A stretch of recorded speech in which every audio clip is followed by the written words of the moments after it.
Welcome to the Comic Binge. I am your host, Paul Herman, and I am very, very, very, very excited to be talking to my regular Marveling Star Wars co-host, Chris and Scott, aka Scotty Fun. If you haven't already, if you're watching this, I would really, really, really, really appreciate if you went and hit that subscribe button. And also hit the like button because, you know, if you subscribe, it only makes sense. We're a fun show. We're awesome. We talk about comic books all the time. So, you know, it's a nice thing to do. But today we're going to be talking about a very, very, very interesting comic character that was created for, or the Star Wars character, I should say, created for the comic books, named Valance. And he's made his way onto the...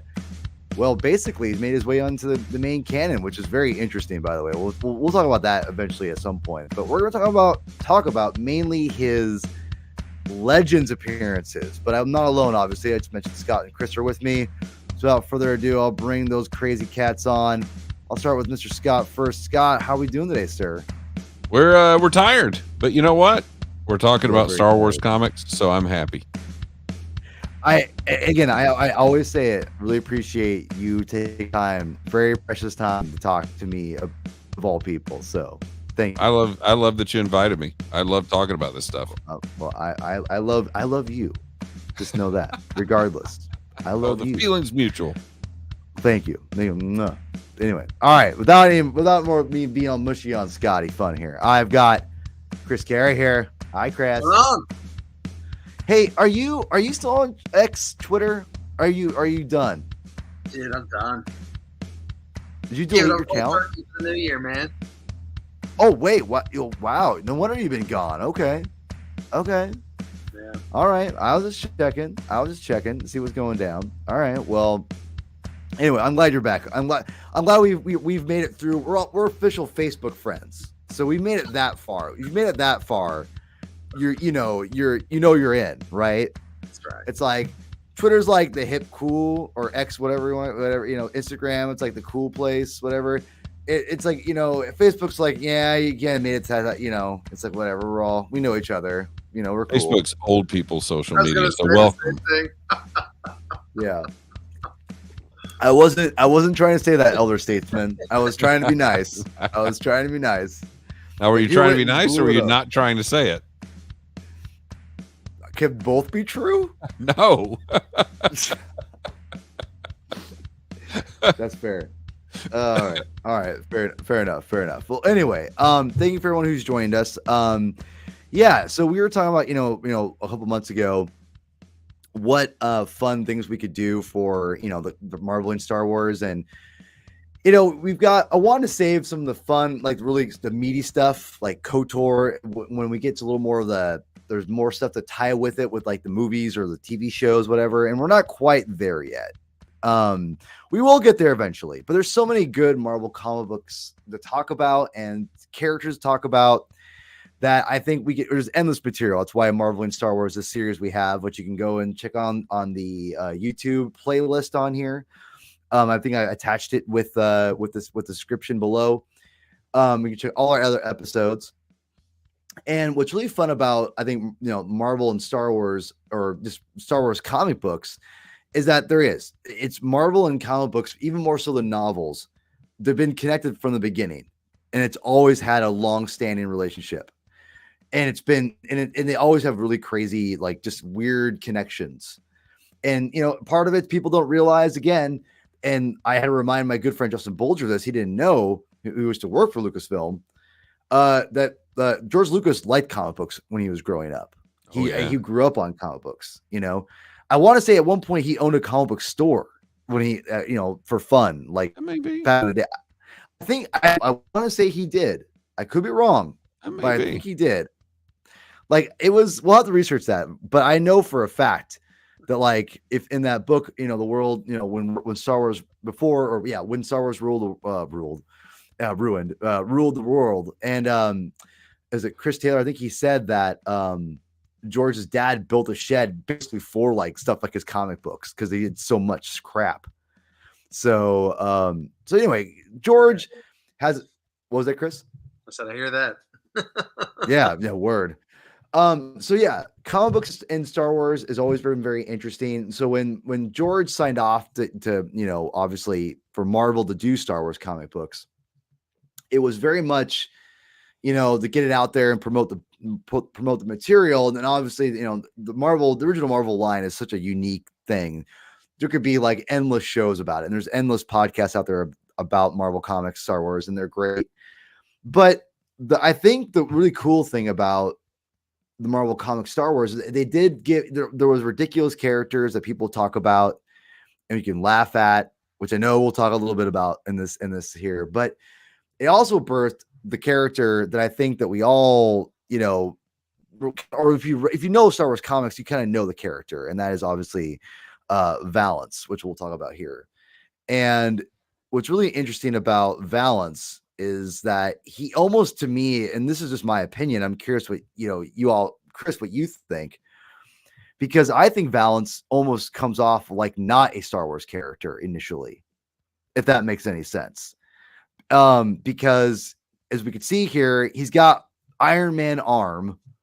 He's got a Terminator. Yeah, it's basically a Terminator. Which Elder Statesman, did this come out before the Terminator? Oh yeah, this is 78, 79. Yeah.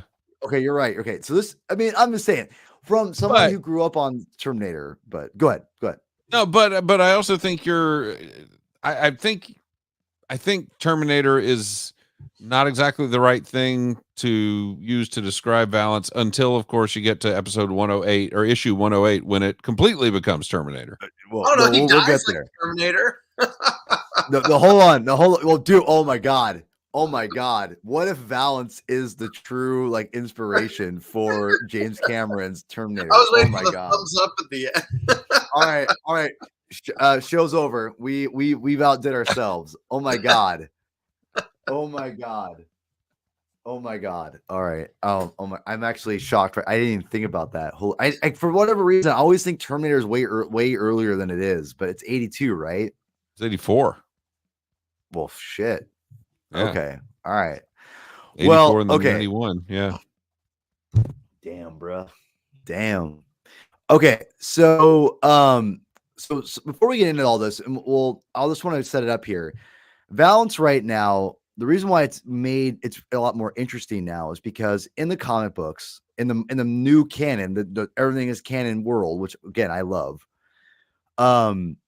Valance is now officially canon. And it's interesting because this character I never thought would ever be canon, to be quite honest with you. I agree. And I don't think again, going back to what I said before, he doesn't come off initially as a Star Wars character that I would say comes across from the George Lucas world. Now, Scott, I know you probably have your ammunition against it, which I'm ready to hear. But I'm also here to say that I've accepted him and that he does to me now come across more like a Star Wars character, I think, because of the canon comics, to be quite honest. And I know Steve, I'm sorry, Steve. God, I really am sick. But Scott, I don't know if you've read any of these comic books at all. So what? It's interesting. What comic? No, of these the new Valance stuff.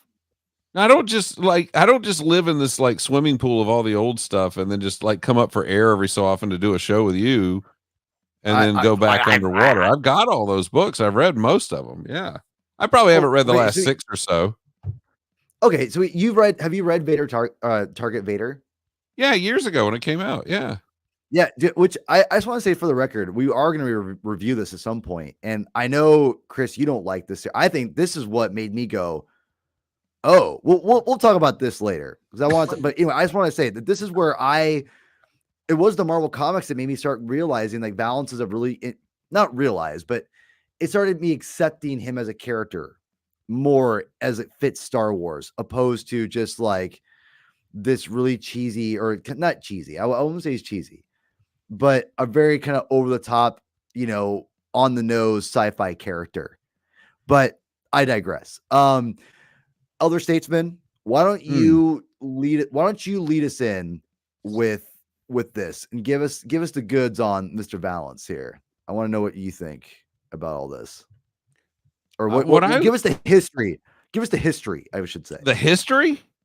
The history is I and it's funny because I started trying to look into some of this and see where this story really came from, and I haven't really found anything on that as far as it was such a departure from the series at that point. Yeah. Because they had kind of fallen into a groove. Roy Thomas was gone. Archie Goodwin had come on board. Carmine Infantino was drawing. And then all of a sudden, there's this issue that's out of nowhere. None of the main characters are in it. Yep. And Archie Goodwin's still writing, but Walt Simonson's drawing it. This has got to be Simonson's first Star Wars work. And this issue right here. Yeah, issue 16. And as I was rereading it today just to kind of get back into the flavor of it, and it almost struck me like maybe this was the first instance of them using a UK story, because they had to do extra stories in the UK. But I looked up the publication dates, and it was published a couple of months before it was published in UK. So I don't know if this was a filler story, but it doesn't feel like it's a filler story because there's clear setup in there. I don't think so. Yeah, exactly. The next issue, it's all set up. The next issue, Crucible, number 17, is a filler story, and you can tell that for a couple of reasons. One is that at the end of number 16, this issue, the first issue with Valance, they actually say, next issue, The Empire Strikes, and then number 17, Crucible, is not The Empire Strikes. So number 18 winds up being that. So 17 is a filler. But this is just some setup that's just such a departure from what they were doing at the time. The previous issue, they had closed out the Crimson Jack storyline, if you remember that one. Oh, I remember Crimson Jack. Which Crimson Jack is canon now. What? Yes. Is it? Yeah. Yeah. Come on. See, you sit there and tell me I don't read the new comic. Okay. But all right. Fair enough. You read the Galactic Star Cruiser miniseries. Oh my God. It's canon and he's in it. Well, Scott. What? The answer's in the statement there. That's why I didn't read it. Okay, I'm not reading the Star Cruiser miniseries. Come on, you gotta be. We're comics collectors. We're anal completists. Yeah, I own it. Doesn't mean I have to read it. I own it. Read it. Immediately forgot it. Well, Crimson Jack is in it. That's cool. I might have to read it now. He's not my Crimson Jack, but he's Crimson Jack. And I'll say that but a lot of the times when they bring these guys back from the old school stuff, they do make changes to them. Before we went on the air, Chris and I were talking about changes that were made to Thrawn from the original run. When they brought Valance into the new canon, he's probably the most one-to-one translation from the original series of anybody they've brought back. I agree. Thrawn's had significant changes to him, as we mentioned. Crimson Jack had a lot of changes to him. But Valance is pretty much Valance. In fact, Valance is more Valance in the modern comics than he is in the 108 that we'll get to later. Much more. Much more. Wait till we get to that. Yeah. For those who are watching, just wait till we get to that issue. Holy SHIT. I can't wait. But in that first issue, Valance shows up. They introduce this guy. He's a bounty hunter. He is looking for somebody.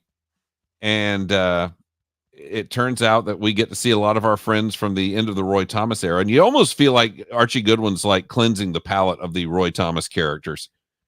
Yeah. Because he kind of brutalizes all of them. That whole 8 for a Duba 3 storyline, all those guys show back up, and he has his way with most of them. Strings up Jackson, the rabbit. And by the way, and tortures him. Scott, I know you have a couple pictures. Just let me know just tell me when they hit it up. I'll throw it up. All right. For well, you. we can let me start with the one that says junk at the top. Because this is where I will disagree with you on him being Valance being not that one. That one. Okay. This is why I will disagree with you on him being a genuine, true Star Wars character. You've got this first scene of him in here. Junk. All his life, he's hated mechanicals, servile circuitry, competing with men. This goes right back to the cantina scene. This is, we don't serve their kind here. Yeah. Right. And then you go on to see the attitude is common among most organics in the galaxy. They hate mechanicals, but few share the unrelieved intensity of Valance's feelings. In other words, he is the biggest of the anti-droid bigots. So they're actually taking something that was a kind of a throwaway line that clearly was meant to be a concept that talks about that larger world that that's outside the camera range on Star Wars, and building on it. Right. And then, of course, you have them stringing up Jackson. I think you've got that shot in there. Now, you do notice that one of the characters there is named Fudd. And then in the next shot, you see the character named Daffy. Oh, So my God. I'm just, so clearly there are little digs, Bugs Bunny digs. Huh? They're having fun. Yeah. But then you go, again, we'll put up that the speech bubble the narration bubble. Yeah, that one. The price of surviving the aerial torpedo explosion was that half, and this is important for later, his body be replaced by cybernetic parts. Valance, the man who hates robots, is a cyborg. So here we've taken that situation where there's bigotry against droids, and now they're taking this guy who's an ultimate anti-droid bigot and now making him part droid. So, there's the self-loathing. There's a real exploration of a theme that was kind of slid quietly into the original film. And this is one of the things I love about this series and this era of the series was there wasn't anything else really to build on. They had to really look. Yeah, there was. Yeah. They had to pick apart to find things to kind of jump off of, and rather than just go off on their own or do something fanciful that has nothing to do with anything like Russ Manning's comic strip, Archie Goodwin finds this line and this attitude, we don't serve their kind here, and turns it into this. That's what this is. So, right. He's out there searching. He's looking for a boy who befriends droids. He heard about these guys that Solo's running around with. He finds the whole Aduba 3 crowd and confronts Starkiller Kid. Starkiller. See? Yep. Starkiller? Yeah, got that in there. I get it. I got you. And then realizes Starkiller Kid is not the boy he's looking for who befriends droids. And then, of course, we find the reveal at the very end that you just put up a second ago, where he reveals that he is, in fact, half droid, and it's right there. So I think, and I know years ago, do you remember that, Scott, you were on my old Unmuted podcast, and we did all these comics that you wanted were canon. I think you had some Valance comics in there. Yes. And which I love. That was honestly one of my favorite shows. I had so much fun with you and my buds. Yeah. So obviously Dave. I think Dave was on there, and my buddy Adam. Who Adam is still both those guys are two of my best friends, and I hang out with Adam all the time. Anyway, such a blast. But I remember you really turned me on to. I knew who Valance was, but I started liking the character a little more when you came on, when I read it. Chris, I'm curious where you are. Give me a little bit of your own history with Valance, and were you into the character? Did you know the character before this? Or before, because I know you like bounty hunters. So were you in? Mm-hmm. Yeah. So go ahead, give me your history with this, my friend. Yeah, I mean, I read all these comics when I was in college. So but I haven't read them since. It's been a while. Okay. I remember Valance. He's probably one of the few original characters from the comics that I remember as well as I do. And I think because that image where he's scratching his face and you see the half Terminator face on him is a very striking image. The thing that really interested me when we went back to do this, right? We said, hey, we're going to go back. We're going to read all the appearances of Valance. And I was kind of shocked that in the original run, he's only in 3 issues. It's in 3. I was expecting Yeah, but that's the modern equivalent of 18.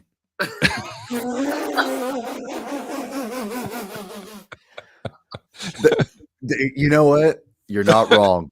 Yeah. You're not wrong. In the world of decompression of comic books these days, the Valance, this one issue would be a whole 6-issue run here, basically. So you're enough said. Anyway, Chris, continue.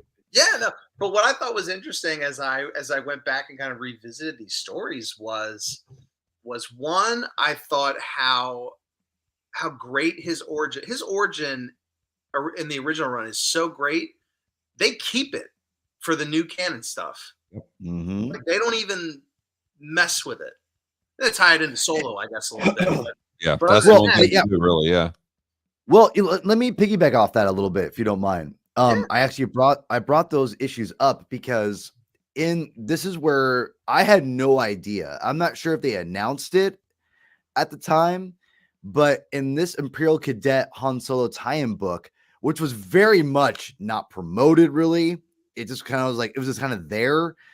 I don't remember them saying anything about balance coming into it. I remember reading the comic series and being like, wait a minute, Yeah. balance?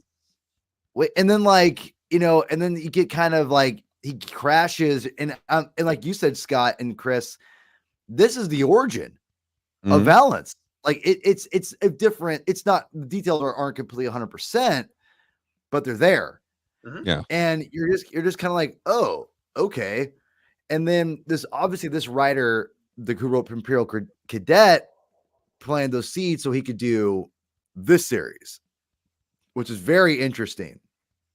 So yeah, like it was interesting that, like, again, maybe I'm wrong, but I definitely remember the Marvel did not promote this as Valance is coming back. It felt like No. it almost felt like they, like, Valance was, again, I should do more research, and maybe when we do the reading of Bounty Hunters, we can kind of go into it a little bit more. But it almost feels like they wanted to have like another Vader miniseries, but they needed like a pitch, and someone who, maybe the writer, this guy, liked Valance so much he wanted to bring him in, because it doesn't feel like, you know what I mean? It doesn't feel like Marvel really wanted this character to begin with, but I It's digress. funny Anyway, because I remember ahead, reading it and feeling like, oh, like that's a fun Easter egg. Mhm. Like, yeah, oh yeah, Balance Yeah. from the Yeah. Not robot. that they're planting the seeds Right. for the future, but that's cute. And yeah, exactly. I think that for me, his first appearance is his best issue, because Really? that's my take on it. Because the This one. intensity, yes, the Okay. intensity is. I mean, it's a little over the top. I get it, right? It's a Bronze Age comic, but I mean, I grew up on Bronze Age comics, so it doesn't bother me. I'm so hate machines because I am a machine. I get it, right? It's a little over dramatic, No, but you already hated the machines. That's the point. the ending No, is that's so fair. the ending is so good, because you go through It it, and is I mean, like, good. obviously, yeah, I know now, like, Valance is, that's why he is who he is. But if you're reading it cold and you don't know, it's a good reveal. My what I thought was really interesting was, it seems like the obvious choice would be to have him, if you want him to go up against a movie character, would be to pit him against Vader, right? Of course. Vader is half man, There's half two machine. cyborgs. Yeah. Yeah. So yeah. I thought it was very interesting that they pivoted him to hunting Luke because he's friends with robots. That was Well, it's twofold. He's hunting him because there's a bounty on his head for destroying the Death Star. right. But it's like it's business, and then it's also personal for him because of the droids. Oh, and we should probably, and Scott, will you please tell the readers, Scott, the listeners who are watching, or watchers, whatever you want, viewers, I should say, what issues are we reading, so they can kind of jump in? The original Marvel Star Wars 16 is the first appearance of Valance. He returns in number 27. That's, and it's only 11 issues, but when you're 8 and then 9, it's like that's an eternity. Yeah. Then you're like, holy, I can't believe they brought him back. And now it'd be like, oh, that was the last story. And 29 is the end of that. And then the 108 that they did to kind of celebrate Marvel's, what was that, the 80th anniversary of Marvel? What was that? We'll get to that here momentarily. But in this, for those who are wondering, really quickly, I just want to make sure to promote this as much as possible. You guys can read this on digital. You guys can get them on, like, this is the easiest one, obviously, it's Marvel Unlimited. I believe they should be on Hoopla. The library app, whatever library digital app you use, also is free. It's probably on. Is this dead? I don't even know if this even exists. Comixology does not exist anymore. It is for good riddance, because it's They even put 108 in the Epic collection. Yeah, and so that's what I was going to say next is this is where the Epic collections is where that's my sorry, I'm going to get that crap off here. The Epic collection is where it's at, because I tell you right now, let me just show you. I got these, right? And I'm well, like, yeah, I 107, what the heck? Now hold on. I own those as well. They're right over there. Right. But they're the digest versions, right? Right. Oh, you have everything, Scott. Come on. But these beautiful Epic collections. I went and grabbed these purposely to read them. Only those issues, which is issue 16's in here. And then I read issues 16. I read 729. No, 16. I'm sorry. Yeah. Wait, 16 and 20. Is it 29? 27 and 29 are the other two. Sure. Yeah. And I read the other one, which you have obviously the cover of 27 right here. Yep. So and then I had the single issue of this very interesting comic book. I had the single issue of that. So anyway, Chris, I'll throw it back to you here in just a quick second. But yeah, I go read those comics. They're a lot of fun. We're gonna spoil a little bit. I don't want to do a whole thing about it, but anyway, I digress. So, Chris, you were saying you read them back in college. You revisited them, and it seemed like you liked them because of the Bronze Age feel. So, take it from there. Right. Yeah, Bronze Age feel. It's kind of a very nostalgic feel for me. I was really surprised when it showed up in 3. I really was, and that there was such a long space between 16 and then 27, and then his storyline wraps up 2 issues later and number 29, which I thought it ended kind of how it could have, but I almost feel like the creative minds are like, well, we've got this character, and I don't really know what to do with him. We haven't, meet up with Luke. We haven't go up against Vader. That's kind of all we're going to do with them. And, having seen him in have you seen him in this? Yeah, there's so much potential his character has. And so that's been really cool, thinking back on the Bounty Hunter stories and if we get a chance to hit it up for future shows here we will. Kind of seeing some of the storylines they take with him, and I don't know, I really like him. It makes me appreciate his character more, honestly. I do think that the Bounty Hunters comic, and I think Target Vader too, really showed the what's the word? The potential. You realize the potential. Yeah, the potential of the character, because he is such an interesting character, and how this character could exist in this world in the galaxy far, far away, and what it represents. It's really fascinating. Because here's the thing: was Archie Goodwin and Carmine Infantino, Walt Simonson, talk about legends, icons of the industry of the comic book medium. They created this really interesting character in the Bronze Age. To me, is like the best era of comic books history, period. Because this is where comic books, I think, came alive, in my opinion. Yeah. Just me. We had a whole conversation about what era comes after this, but the Bronze Age to me is the greatest of all time. I just don't think you get where we are without the Bronze Age. Bronze Age is just chef's kiss. But that being said, they really started really diving into what makes the medium interesting. But I think because the story, what they really realized the compression storytelling that you can do, that the Silver and the Gold Age just went crazy with. The Bronze Age figured out we don't have to go super crazy with compression, but let's use the emotional aspects even more so, drive those home and hook people in. And I think Valance is a great example of that.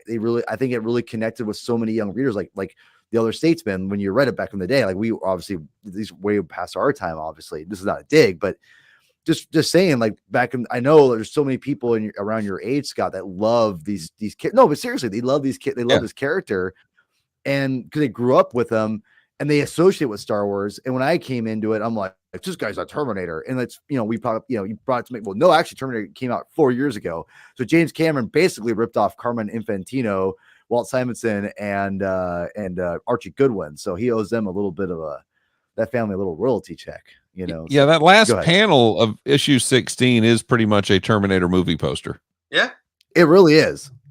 Right.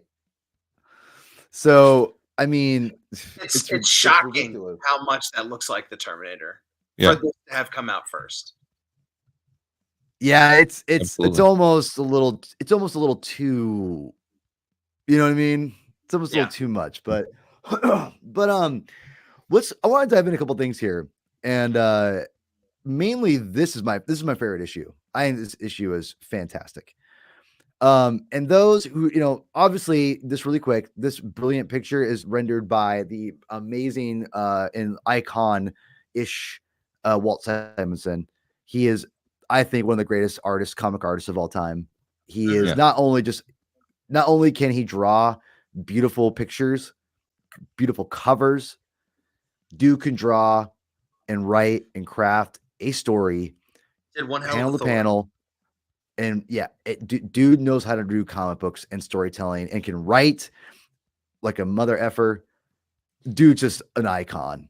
And he's just also looks like the nicest dude in the world. So, I mean, like, you can't help but love Walt Simonson. But if you want to comment really quick about Walt there, Scott. Oh, no. I mean, that's the guy's the real deal. Sorry. Total package. No, absolutely. I was just nodding in assent. So, oh, excellent. So, did Carmine do this issue too? No. Oh, Carmine Infantino did. Yeah. Simonson only did Carmine. Infantino does the other two. Yeah. Yeah. Okay. So Carmine Infantino, I want the listeners, viewers, if you will, to really understand that Carmine Infantino is an icon in himself. He's more of the golden age, silver age era, or silver age, I should say, excuse me. And I just revealed, for those who don't know, his importance of the comic book industry, besides crafting 1 million covers for DC, drawing 1 million comic books, he created the modern day Flash. Mm-hmm. The costume that you see before you is Carmine Infantino's work. And I forgot the editor's name. I want to say it's Julie Schwartz, but I could be wrong. Should be, yeah. But regardless, Julie Schwartz, I want to say, tapped Carmine to then recreate the Batman costume. It was amazing cover, by the way. This is like chef's kiss. Talk about people being like, let's draw a superhero cover where it's just like this and that's it. Like, no, like this is how you do a superhero cover for the comic book you're reading. So Carmine Infantino also. Uh-oh. Oh, no. No, we lost him. But again, it's a great pose. I think we should all freeze in solidarity with P-Thug.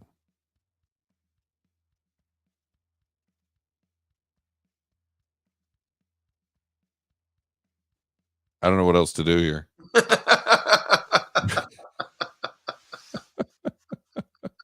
He's on such a roll. Oh, no.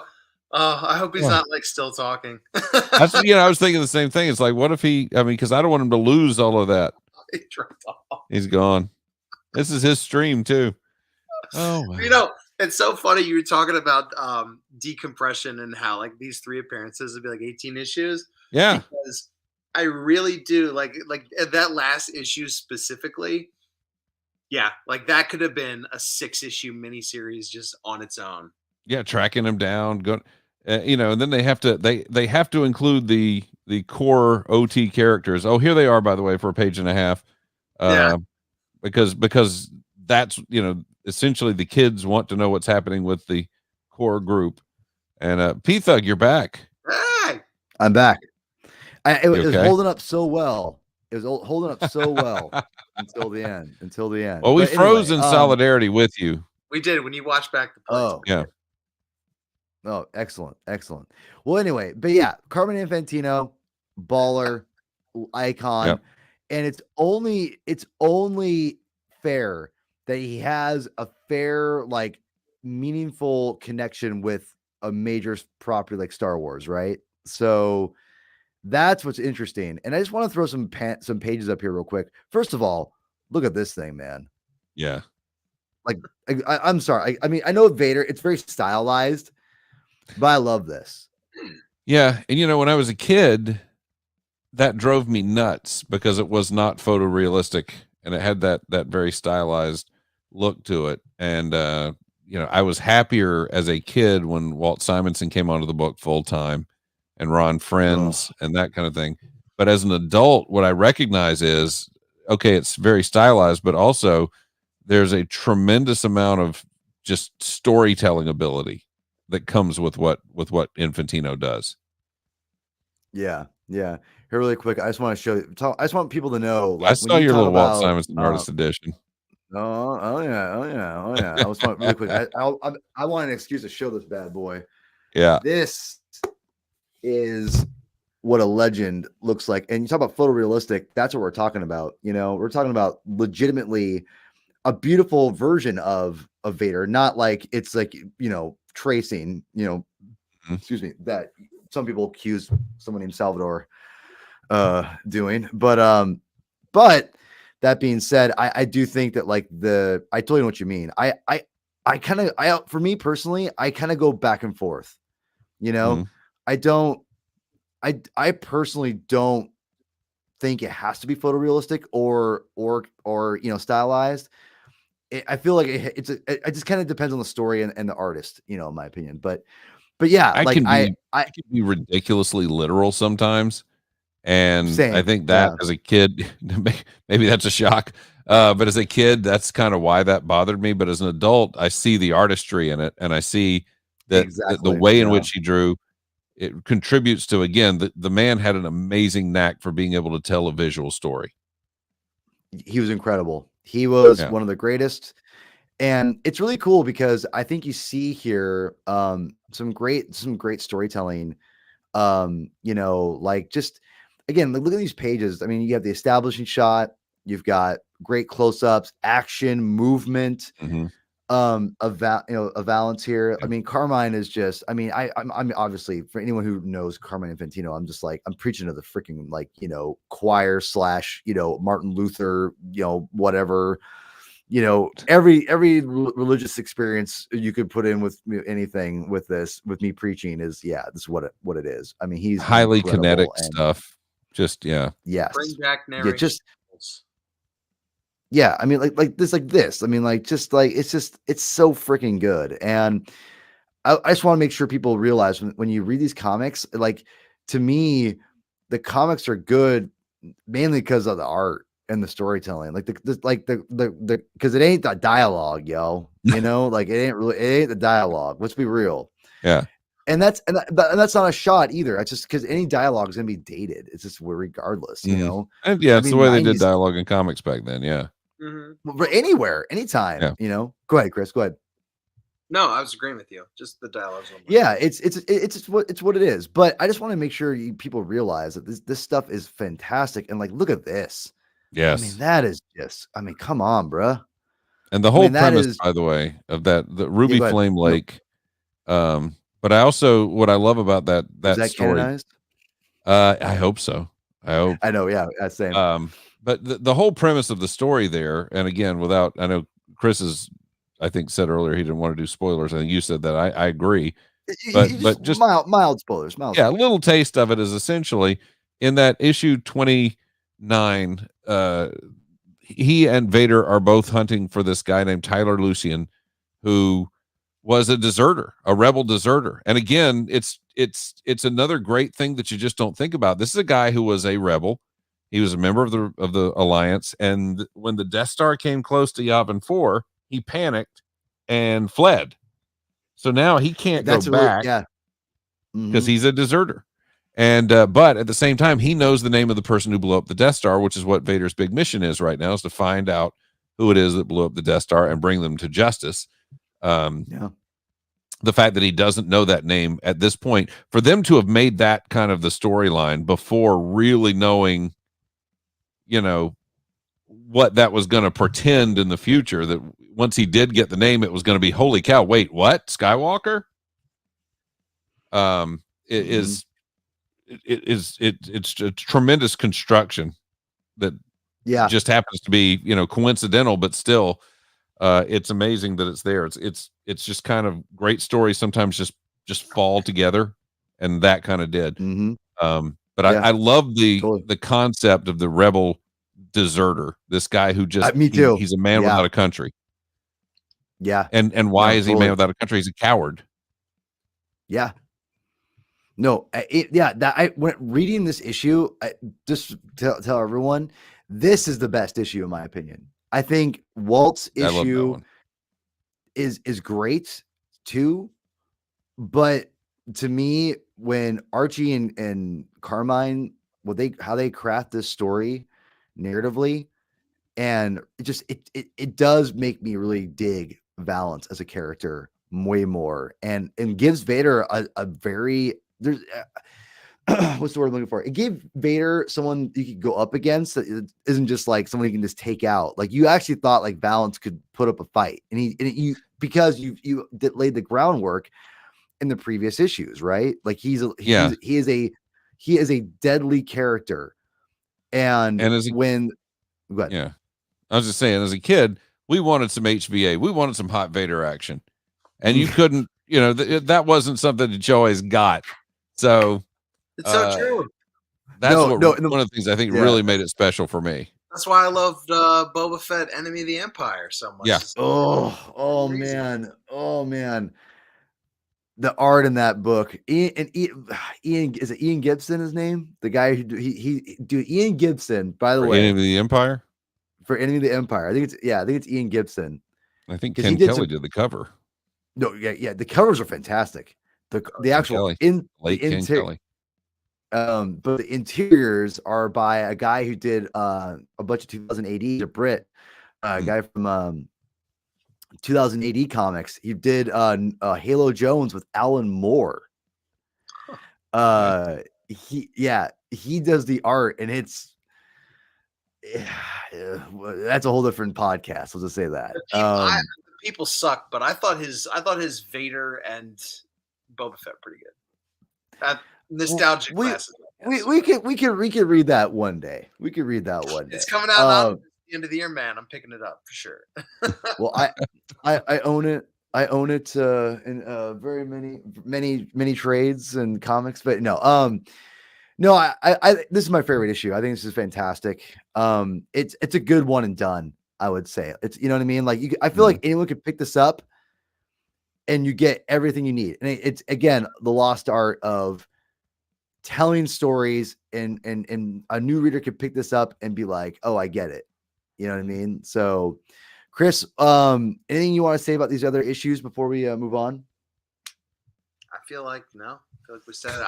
I said when you dropped out, I was talking to Scott about what he had said about decompression and how these 3 issues would be so many more. This issue alone, in today's run would have been a 6-issue, miniseries. Oh, for sure. Oh, absolutely. Oh, yeah, absolutely. You gotta, how does Tyler get to that planet and get, and hold up in that little former resort? Issue or 2 of the battle, right? I mean, their actual fight only takes like 2 pages. A couple pages, yeah, that's it. That's it. And there's some striking visuals there that contradict what comes later, but we'll get into that in just a moment. So, last but not least, was this very interesting Marvel's 108 of the series. And for those who don't know, this issue came out just a couple of years ago, even though the Marvel series ended in the 80s. Marvel, and I thought it was actually a pretty cool idea.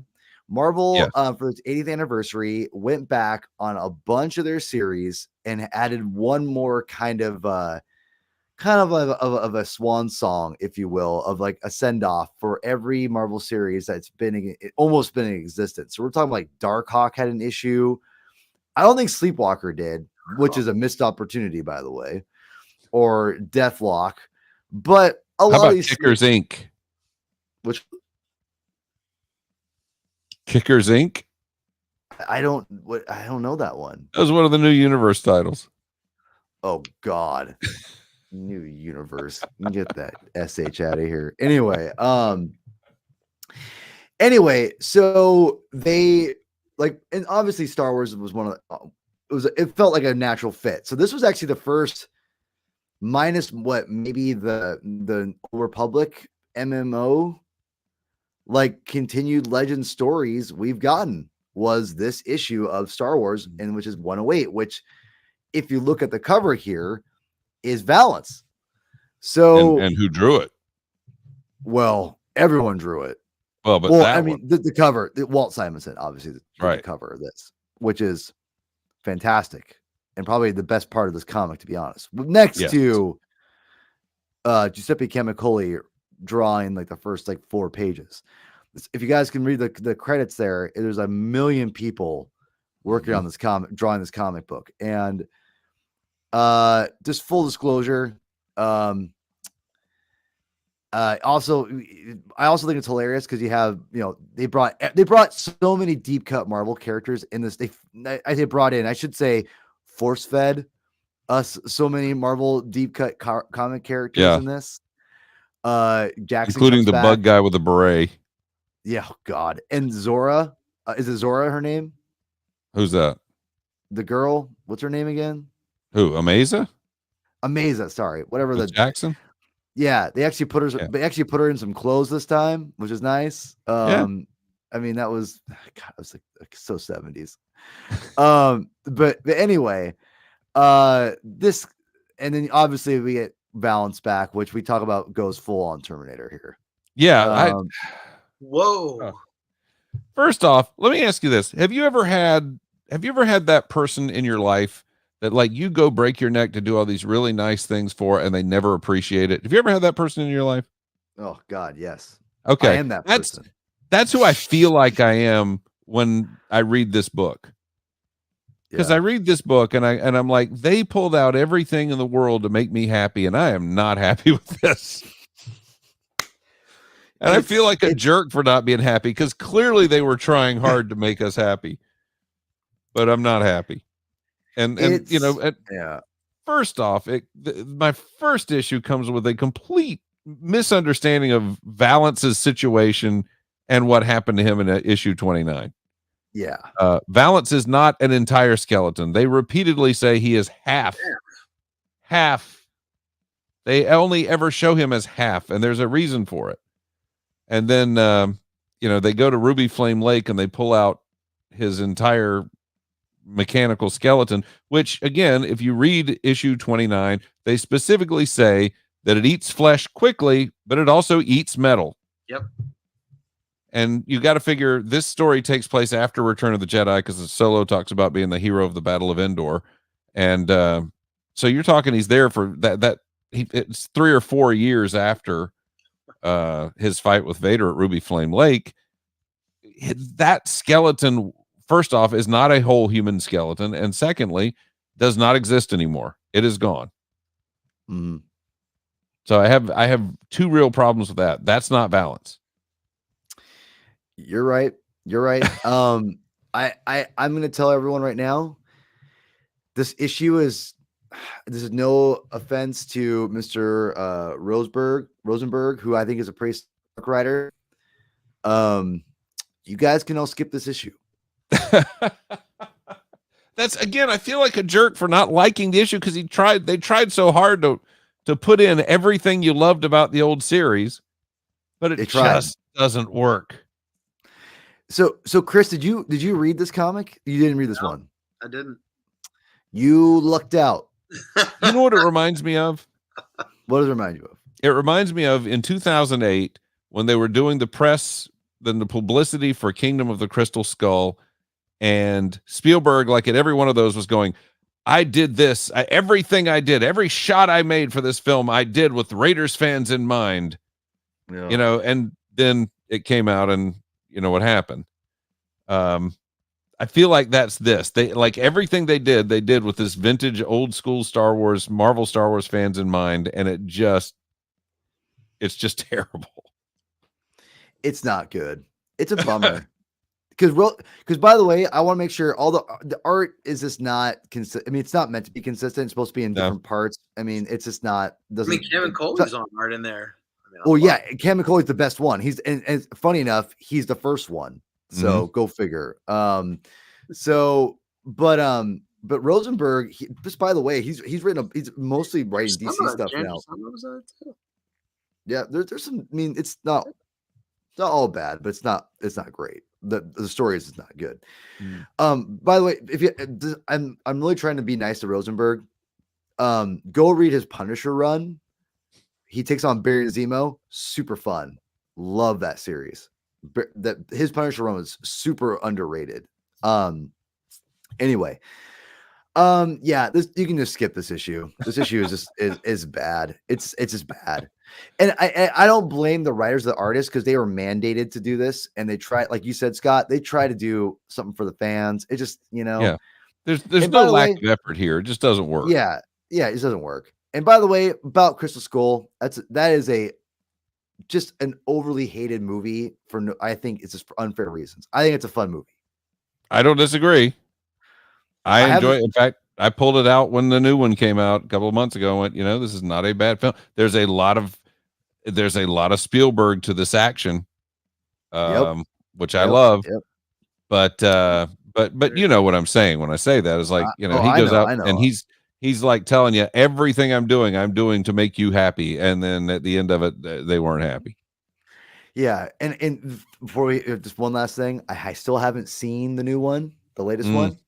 I just life got busy, and but I asked because Chris, the friend on my co-host on here, he gave me all those White 4 steel books for free. He's like, he goes, I don't like these steel books. I'm like, okay. He goes, like, do you want them? I'm like, sure. And he just gave them to me.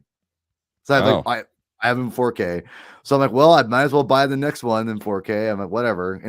I don't care if they're not all the same. I'm not that anal about it, and I got it in 4K. Asked for it for my birthday because I need it because I'm a completist, as we know, Scott. So I still haven't seen it. So I need to watch it. So I just saw it a couple of weeks ago. Actually. It's not as bad as The Reputation. No, I've heard it's decent. It's just a little too long for me. It is. And when I talk about the action in Crystal Skull is very Spielberg, that's what I think is missing from that movie is there are creative action sequences, but when you watch Spielberg doing these creative action sequences, there's always some inventive thing that you didn't think you were going to see, some little fun moment, some little tweak, some little aside. And that to me is kind of what's missing from the film. There's just a lack of Spielberg to the action sequences. And I wish that were there, but in the overall, it's not a bad movie. Yeah. I was really harsh on it the first time I saw it because I saw it on like 2 hours of sleep. Oh, why are you doing that to yourself? Well, I was going to see the first show and I had just happened to not get any sleep that night before. So it just kind of worked out that way, but I was pretty harsh to it the next day. But I'll also say this, 91 years old, John Williams crushes the score in that film. Crushes it. Okay, first of all, did he actually write it? I guess. I think he says he did. He got the credit. Okay, I'm going to say this right now. Okay. It's like telling me Clint Eastwood directed Sniper. I don't believe that for a minute. He's directing up the road right now. He's in Savannah directing. He's doing it.